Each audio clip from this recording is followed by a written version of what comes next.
abrir as nossas Bíblias em Abacuque. Eu acho esse livro muito fofo. Enquanto vocês abrem, eu quero contar para vocês que Abacuque, ele era um profeta. E aí, naquela época, aqueles livros que tem antes e depois de Abacuque, eles falam sobre as profecias que Deus entregou para aqueles profetas falarem para o povo de Israel. Só que o livro de Abacuque é uma conversa entre Abacuque e Deus. Não é o profeta falando para o povo de Israel. E Abacuque só tem 3 capítulos. No primeiro capítulo, ele fala com Deus indignado com a iniquidade do povo, com a corrupção do povo, com a falta de vergonha na cara do povo, das autoridades. Tem alguma semelhança com os tempos de hoje? Não, né? Não, só naquela época. Abacuque estava revoltado, porque as autoridades daquela época estavam fazendo coisas horrorosas. E aí, entre o capítulo 1 e 2, mostra as perguntas que Abacuque faz para Deus, indignado. Ele fala: como é que o Senhor vai fazer para resolver isso? Porque esse povo é muito corrupto. E aí, Deus responde para ele e garante para ele que chegaria um dia em que haveria a prestação de contas. E aí lá em Abacuque 2:4, que é o texto-chave de todos os capítulos de Abacuque, o texto-chave é 2:4. O tema do livro de Abacuque é viver por fé. Por que eu escolhi Abacuque? Porque nós vamos falar de fé hoje. Só que eu quero falar com vocês de fé de uma maneira diferente. De uma maneira bem peculiar que Deus falou comigo. E semana passada eu ministrei sobre fé e inteligência lá embaixo para os jovens. Só que essa semana o Espírito Santo falou para mim: não é o mesmo tema. Você pode até falar de fé, mas você vai falar de outro jeito. Tanto que eu nem citei Abacuque lá embaixo. Eu não sei se tinha alguém. O Milton estava lá embaixo. Então não vai ser a mesma pregação. Então lá em Abacuque 2:4, em algumas, eu coloquei algumas traduções aqui diferentes. A tradução direta do hebraico fala assim: olhem o orgulhoso, ele não é interiormente justo, mas o justo obterá a vida por meio da fidelidade confiante. Em outras traduções, por exemplo, na Bíblia Pentecostal João Ferreira de Almeida, revista e corrigida, está escrito assim: eis que sua alma se incha, não é reta nele, mas o justo por sua fé viverá. Em outras traduções está: o justo viverá pela fé. Nas mais tradicionais, que é um versículo que a gente conhece, que é bastante falado entre os crentes, né? Faz parte do crentez. Isso, né? Alguns versículos já viraram um jargão na boca dos crentes. Isso é um perigo, porque muitas vezes a gente fala sem nem saber direito o que está falando. Outras vezes a gente fala fora do contexto. Então, tomemos cuidado com isso. Mas nesse caso aqui, o justo viverá pela fé. Na tradução direta do hebraico o justo obterá a vida por meio da fidelidade confiante. Então o que é fé? É uma fidelidade confiante. Não é só você crer que Jesus é teu Senhor e teu Salvador e morreu naquela cruz para te salvar. E só isso não basta, não é só isso. É uma fidelidade confiante. E Paulo... Então Abacuque viveu falou tudo isso 600 anos antes de Cristo. Então, dá uma viajada no tempo, aí passou Jesus veio, morreu por nós, aí ele foi embora, Paulo se converteu, Paulo começou a pregar, e lá em Romanos 1,17, Paulo fala assim, não precisa abrir não, tá? Depois eu vou pedir para vocês abrirem em outro lugar. Porque nele se descobre a justiça de Deus de fé em fé, como está escrito, mas o justo viverá pela fé. Ou seja, lá em Romanos, Paulo citou o versículo de Abacuque. E lá em Gálatas, então Romanos para a igreja de Roma, e lá em Gálatas para a igreja da Galácia. Então Paulo estava lá ministrando também para a igreja da Galácia e falou assim: é evidente que pela lei ninguém será justificado diante de Deus, porque o justo viverá pela fé. Então Paulo citou 2 vezes, em 2 livros, esse versículo de Abacuque. Mas eu gostaria de chamar a atenção sua para a fidelidade confiante. Lá em Hebreus, agora pode abrir, 10.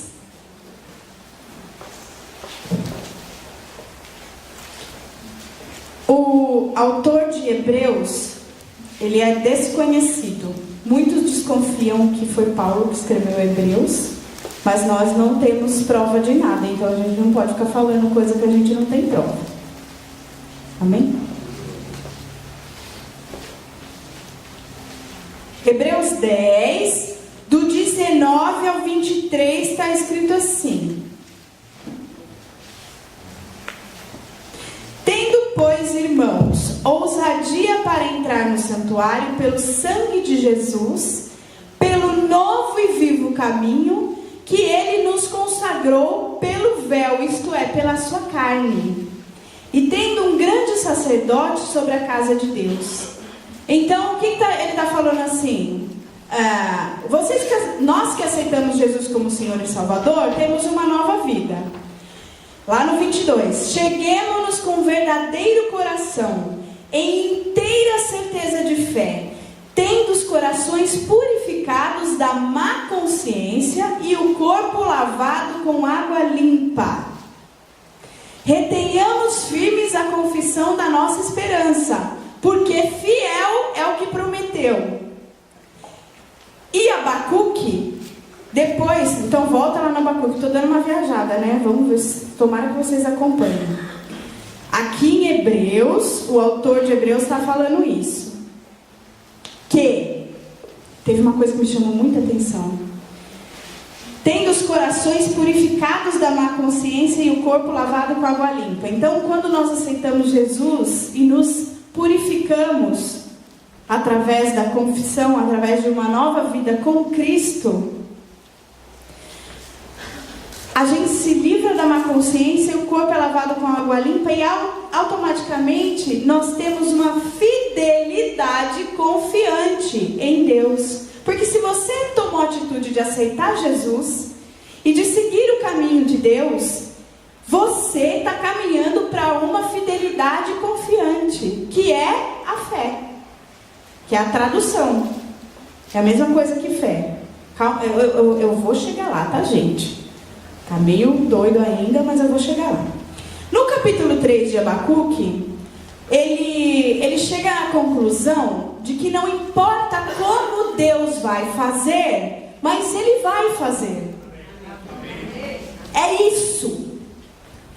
Porque Abacuque era um homem que ele tinha plena fé e confiança no que Deus ia fazer. Pelo povo e na vida dele também. E é aí que no capítulo 3, Abacuque, os estudiosos desconfiam que ele era levita. Ele era do grupo de louvor, traduzindo para hoje. Foi aí que ele escreveu a música. Ainda que a figueira não floresça e ainda que a videira não dê o seu fruto, mesmo que não haja alimento nos campos, eu me alegrarei em ti. Por quê? E o que ele quer dizer com isso? Eu tenho certeza que por mais que tudo pareça que está destruído, que está impossível, é aí que o Senhor vai fazer. Porque o Senhor não depende de ninguém. O Senhor é Deus. Eu confio em ti e eu tenho a plena confiança de que o Senhor vai fazer. E é nessa palavra que nós devemos andar.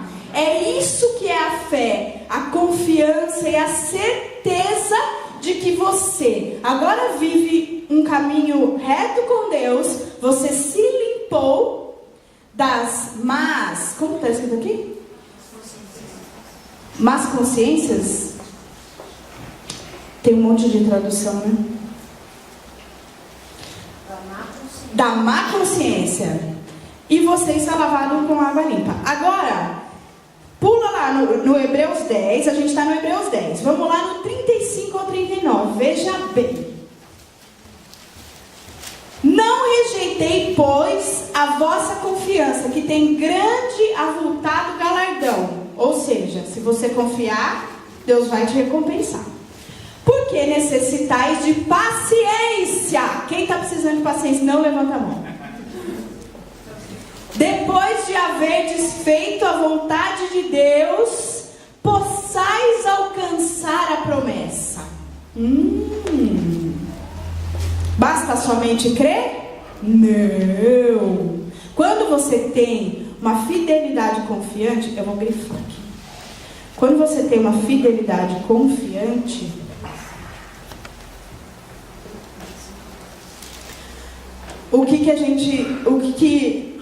além de ter a fidelidade confiante, que é a fé, né?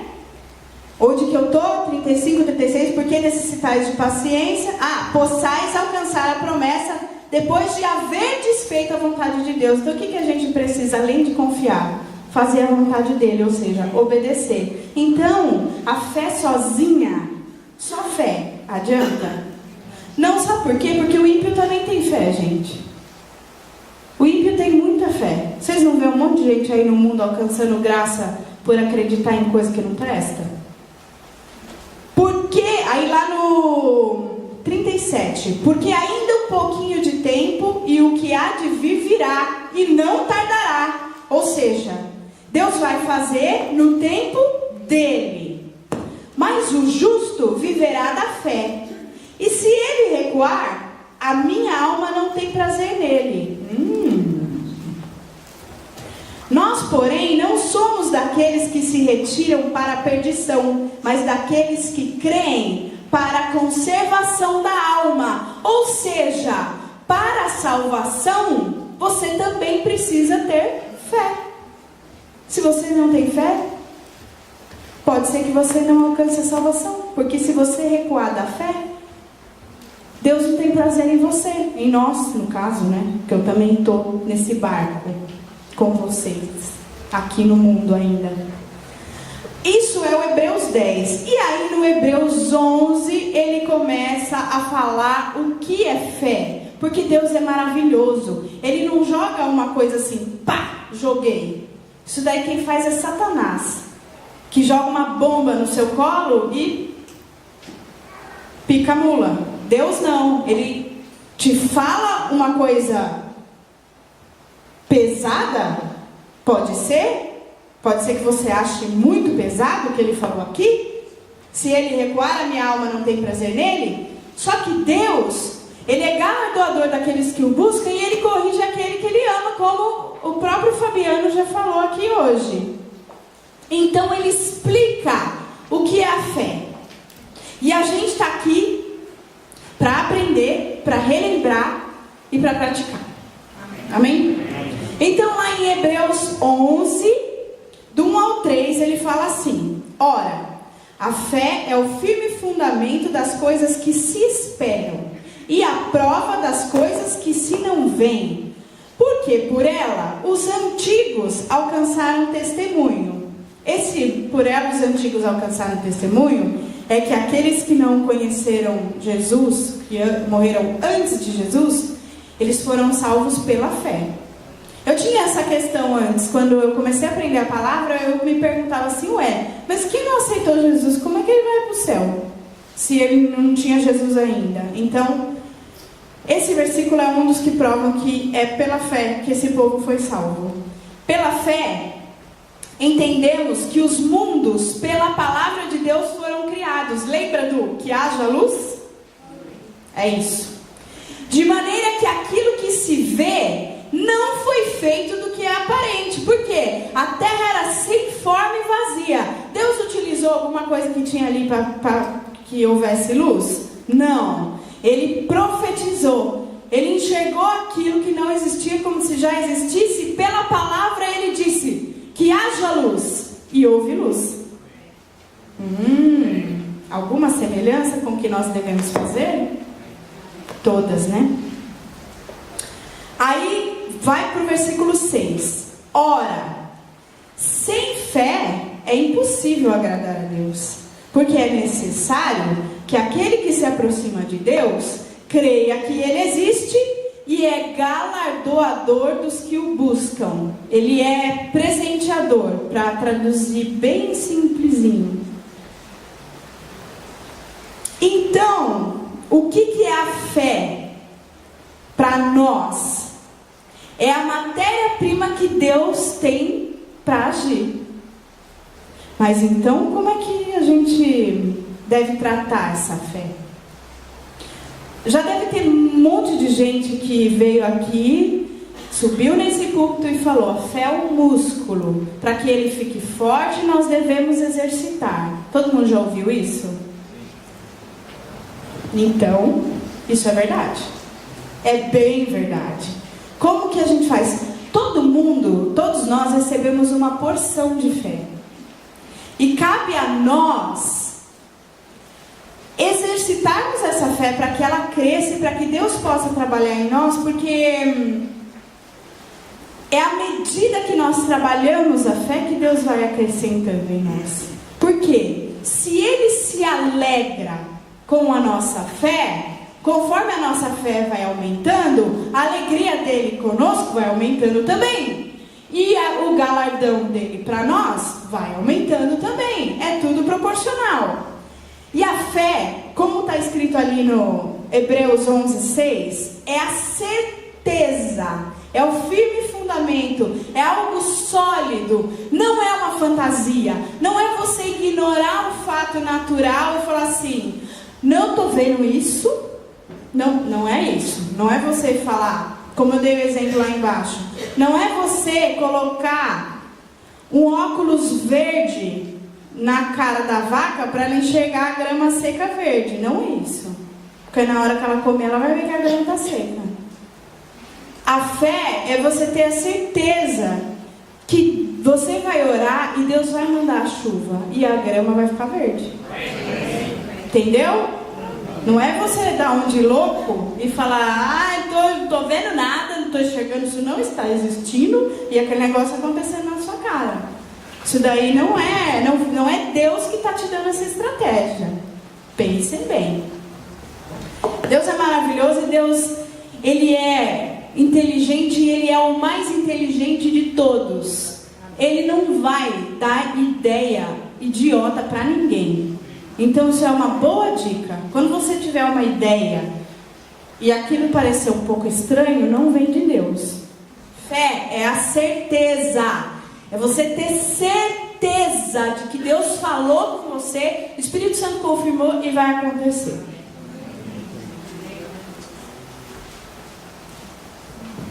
E o que é ter fé nesse mundo em que nós vivemos? Não é diferente do que Abacuque estava passando. Porque o mundo está fácil de viver. Hoje eu vi um negócio na internet que eu fiquei até... senti nojo. Porque tinha uma pessoa lá que escreveu assim: nós vamos ter que pedir perdão para Sodoma e Gomorra, porque está pior. Aquilo bateu aqui assim, ó. Que facada no peito. Sabe por quê? Porque o pior de você ouvir uma coisa horrível é quando essa coisa horrível é verdade.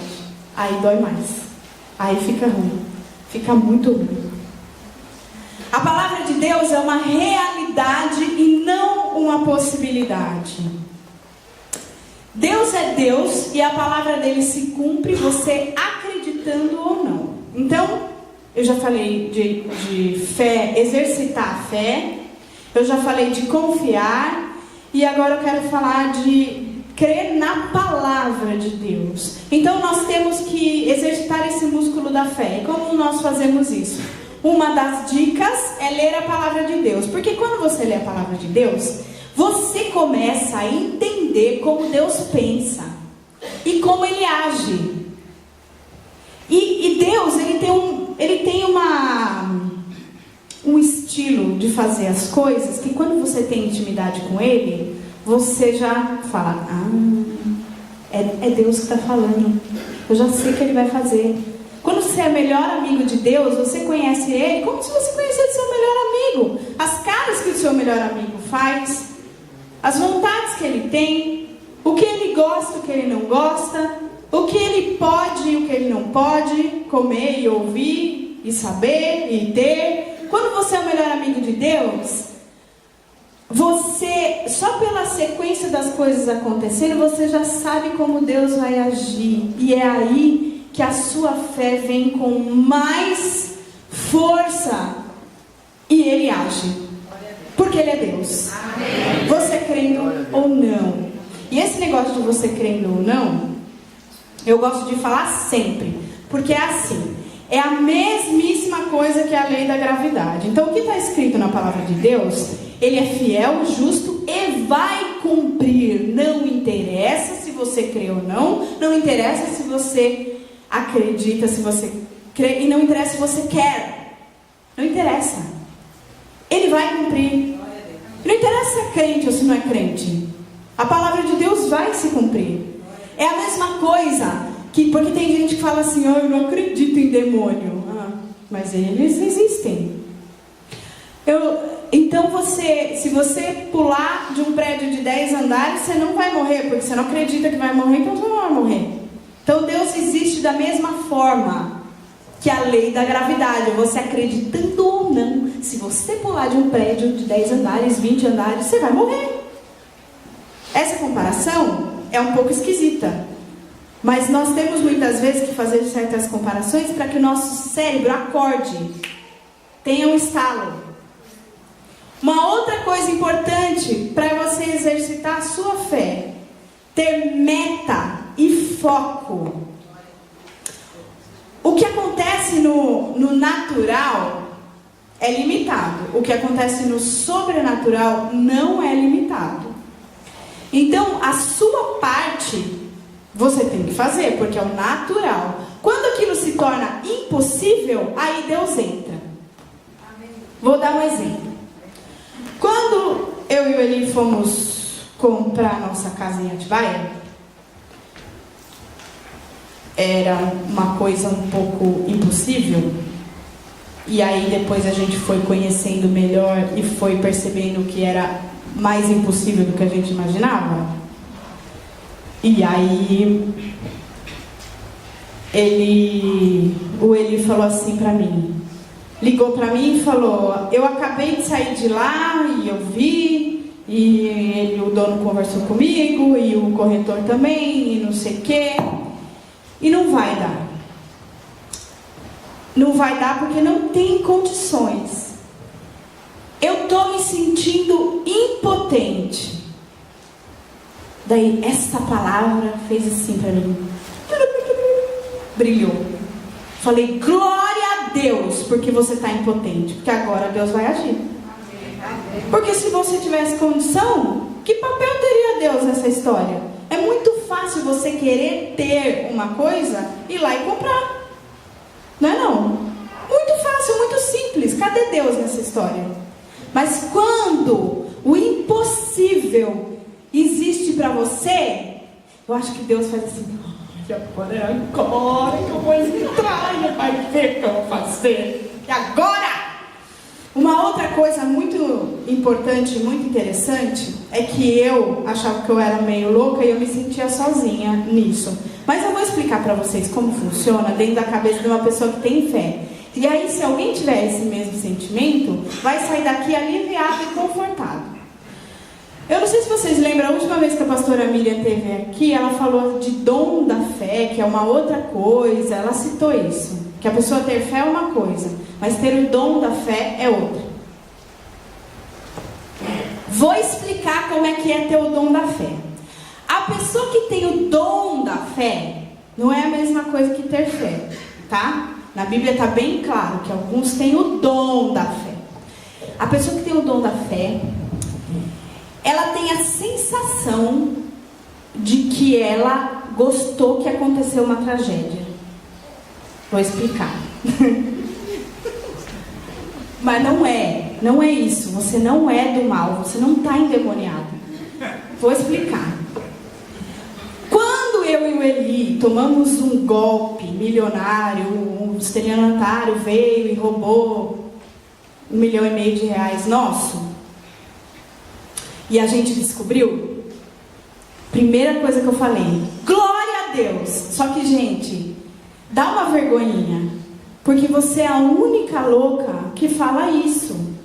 Mas é o seguinte, eu vou explicar para vocês.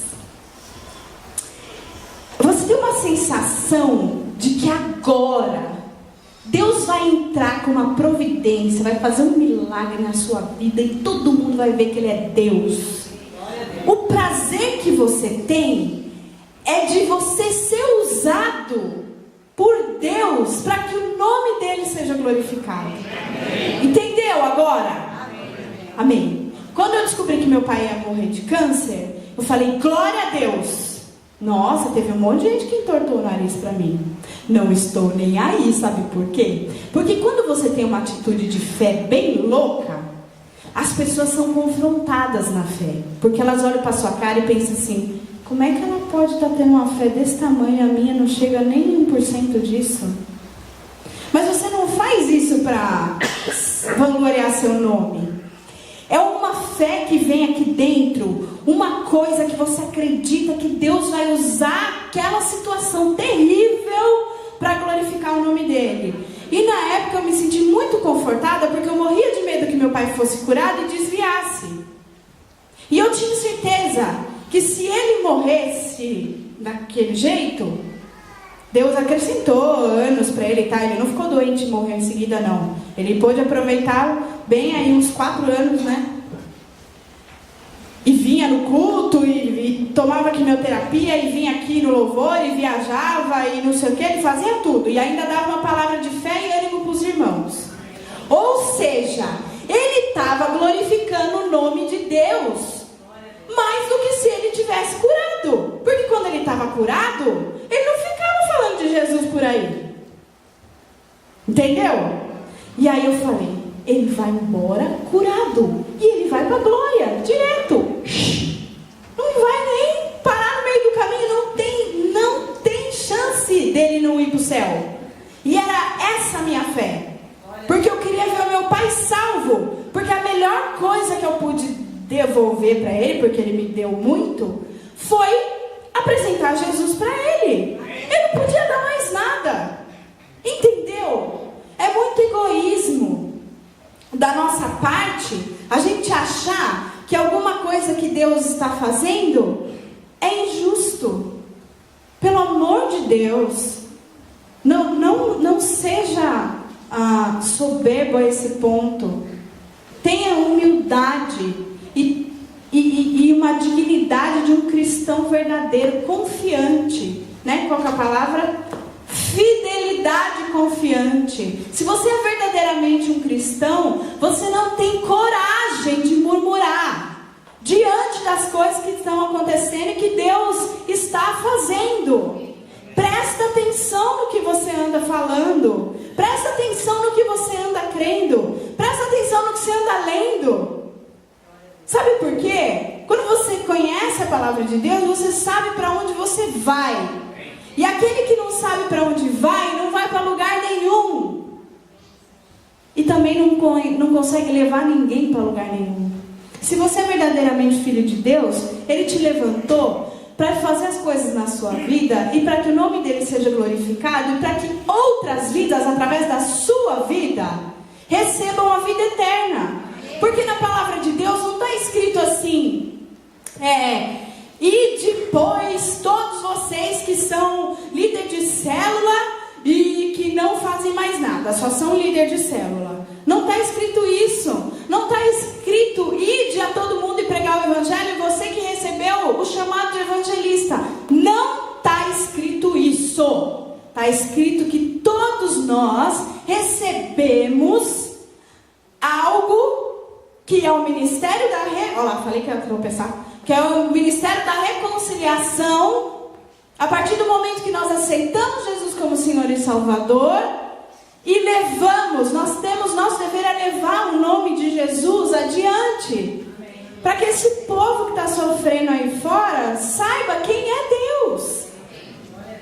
Deus não vai dar nada para você que não seja para glorificar o nome dEle. Põe isso na sua cabeça. Não adianta você... Peraí. Desde ontem começou uma tosse. Como o inimigo é tonto, né? Sai em nome de Jesus, que você não me impediu de falar a palavra. E nem vai. Desse jeito você tem que falar com Satanás e não com Deus. Se tem alguém aí sendo mimimi com Deus, para agora, em nome de Jesus. Você tem que enfrentar Satanás e não o Senhor.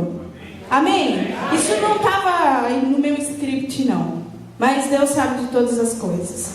Quando você pede, vamos voltar lá no glorificar o nome de Deus.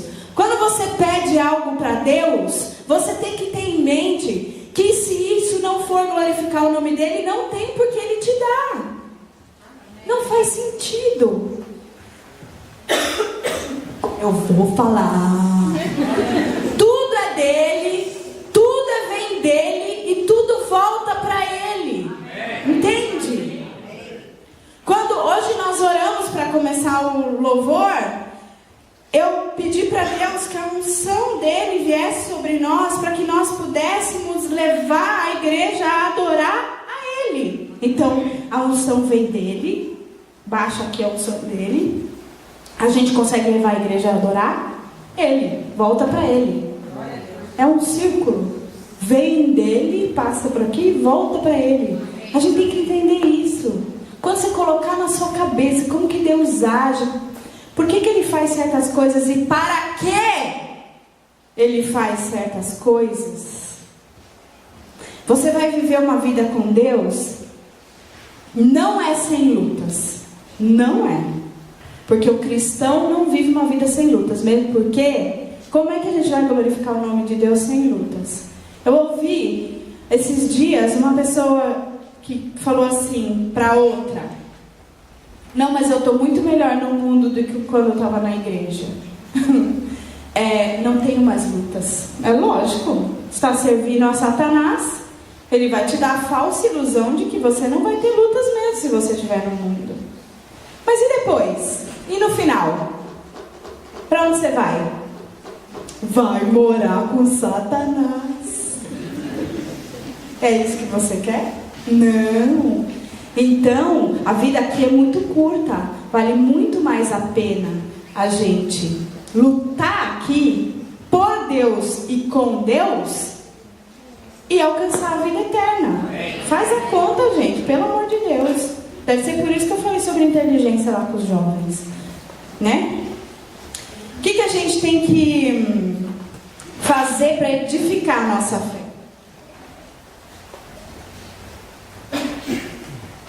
Fazer as coisas sem religiosidade. Você não vem no culto porque todo sábado você tem que vir ao culto, como se você tivesse que abastecer o carro toda semana. Não é isso o intuito. Você vem no culto para cultuar a Deus, para adorar a Deus. É por isso que em muitas pregações as pessoas falam assim... o próprio, acho que o ministro de louvor da semana passada falou isso, eu não tenho certeza, porque como a gente ficou sendo ministrado o dia inteiro, eu confundo algumas coisas que ele falou de dia e de noite. Mas quando nós vamos ao culto para adorar a Deus, nós não temos que nos importar se o som tá bom ou ruim, se o preletor tá isso ou aquilo, se o ministro de louvor tá isso ou aquilo, fez isso ou aquilo, falou isso ou aquilo. Você veio aqui para cultuar a Deus, você veio aqui para entregar a sua adoração. Quando você entrega a sua adoração a Deus, você volta cheio, porque tudo vem dele, tudo volta para ele. Você não veio aqui buscar alguma coisa, você veio entregar. A conta de Deus não é a mesma conta que nós fazemos, é outra conta. E glórias a Ele por isso. Quando você tem uma fidelidade confiante, que é a fé, você obedece a Deus, você obedece a palavra de Deus. E você, obedecendo a Deus, você edifica a sua fé. Porque você vai perceber que as coisas começam a funcionar para você. E aí você vai tendo mais fé. Aquilo vai acrescentando. Não foi muito bom eu ter falado glória a Deus que você está se sentindo impotente? Porque Deus vai operar, e aí Deus operou. E aí a gente vem aqui... A gente vem aqui e testemunha isso, e o nome dele é glorificado. Por que tem testemunha aqui na frente na hora do dízimo? Para convencer você que você tem que devolver o dízimo? Não! Para edificar a nossa fé. A nossa fé precisa ser edificada, precisa ser alimentada. Mas também tem algo que depende de nós. Ter uma atitude de fé. Lá em Hebreus mesmo, onde vocês já estavam, 11, no versículo 8, está escrito assim: pela fé, Abraão, sendo chamado, obedeceu, indo para um lugar que havia de receber por herança, e saiu sem saber para onde ia. Então o que aconteceu? O Senhor deu uma palavra para Abraão: sai da tua terra, vá para a terra que eu lhe mostrarei, farei de ti uma grande nação e tornarei famoso o teu nome. Deus estava prometendo para Abraão que ia mudar a vida dele completamente. E não falou para onde ele tinha que ir, só falou vai. E ele pegou tudo o que Deus mandou ele pegar, largou tudo o que Deus mandou ele largar e foi. Muitas vezes o Espírito Santo fala pra gente: não vai para Jundiaí por várzea, vai pelo Caxambu. E a gente não tem coragem nem de fazer isso.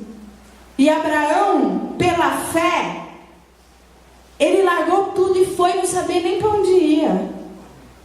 Deus está dando muito boi para a gente, muitas vezes a gente nem percebe. Porque na hora que ele falou aquilo para Abraão, larga tudo e vai embora, que eu vou te mostrar a terra e eu vou fazer de você uma grande nação. Se fosse muitas vezes para a gente, eu pelo menos ia falar: como é que ele vai fazer isso? Porque a gente quer saber como, né? E o próprio Abacuque, que estava nos primeiros capítulos querendo saber como, desistiu, porque a fidelidade, a confiança em Deus falou mais alto. E é isso que tem que falar mais alto no nosso coração. Não como Deus vai fazer aquilo, mas que Ele vai fazer porque Ele é Deus. Não interessa. A gente está se achando muito lindinho, né? Para Deus ter que contar para a gente qual é o plano dele. Menos de nós e mais dele. Mais. A gente canta aqui: mais de ti, menos de mim. Muitas vezes nem presta atenção no que está falando. Quando você canta mais de ti, menos de mim, é isso. Mais da tua palavra, mais da tua unção, mais dos teus planos na minha vida, e menos de mim, menos das caraminholas que eu ponho na minha cabeça, menos da teimosia que eu tenho em querer fazer do meu jeito, tudo do meu jeito. Menos, bem menos. Amém? Amém. E agora, para fechar, para não ficar esse climão, eu vou falar uma coisa muito bonitinha, que é a palavra de Deus. E glórias a Ele por isso. Porque se eu falasse uma coisa muito bonitinha da minha mente, vocês podiam jogar no lixo. Porque da nossa mente só sai o que não presta. Mas da palavra de Deus sai vida. Amém? Amém? Então vamos lá em Mateus 8:10. Para fechar. senão o pastor olha feio. Esse negócio de cumprir horário dá um pavorzinho.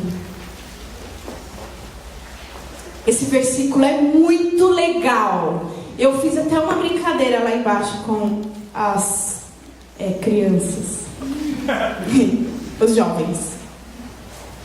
Olha só, na minha Bíblia, na minha versão, diz assim: e maravilhou-se Jesus ouvindo isso e disse aos que o seguiam: em verdade vos digo que nem mesmo em Israel encontrei tanta fé. E aí eu fiz a brincadeirinha que parece, a primeira vez que eu li isso para eles, pareceu que Jesus estava gaúcho nesse dia. Daí eu li assim para ele: em verdade vos digo que nem mesmo em Israel encontrei tanta fé. Não parece que ele está gaúcho aqui? Porque ele fala com tanta firmeza. Parece aqueles gaúchos, né, que falam firme assim, né? Mas, gente, presta atenção numa coisa. Presta atenção. Quem falou esse versículo foi Jesus. Foi Jesus. Jesus, ele é Deus. E alguém conseguiu chamar a atenção dele para ele soltar isso da boca dele. Já pensou? Ele vira para você uma coisa que você teve muita fé e fala assim: nunca vi tanta fé. Nossa! Já pensou? Você sentir que Deus... Quando Jesus se batizou, né? Que Deus falou assim: esse é meu filho amado, de quem eu me comprazo. É a mesma coisa. Já pensou você ter uma atitude de fé tão grande que Jesus fala: nunca vi tamanha fé. Então, o que a gente aprende com isso?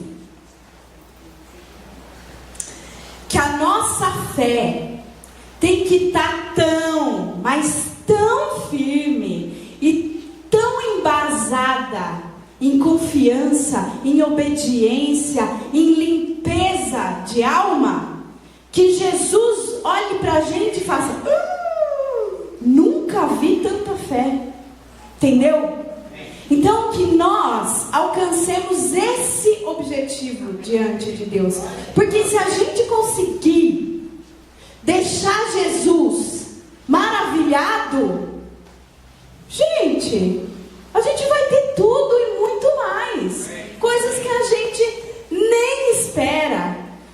Eu já falei várias vezes, né, que inclusive a última vez que eu falei alguma coisa de testemunho meu é que eu estava fazendo um curso que eu sonhava em fazer, mas eu nem sabia. Sabe? Quando você tem uma fé grande em Deus, nas coisas de Deus, Ele te dá uns presentes meio que estava engavetadinho, assim, que você nem imaginava que um dia você ia conseguir. Você não tem nem coragem de pedir, sabe? Umas coisas que você não tem nem coragem de pedir. Porque você pensa: não, isso aí deixa pra eu pedir quando eu tiver tipo uns 50 anos, quando eu tiver com a vida estabilizada. Não, gente, isso não é fé, isso daí é segurança nas coisas de agora. Ter fé é fazer isso, fazer o coração de Jesus virar para você e falar: olha, aí sim, esse aí agora eu vou fazer. Eu vou fazer, porque o meu nome vai ser glorificado através dele. Amém? Amém. Então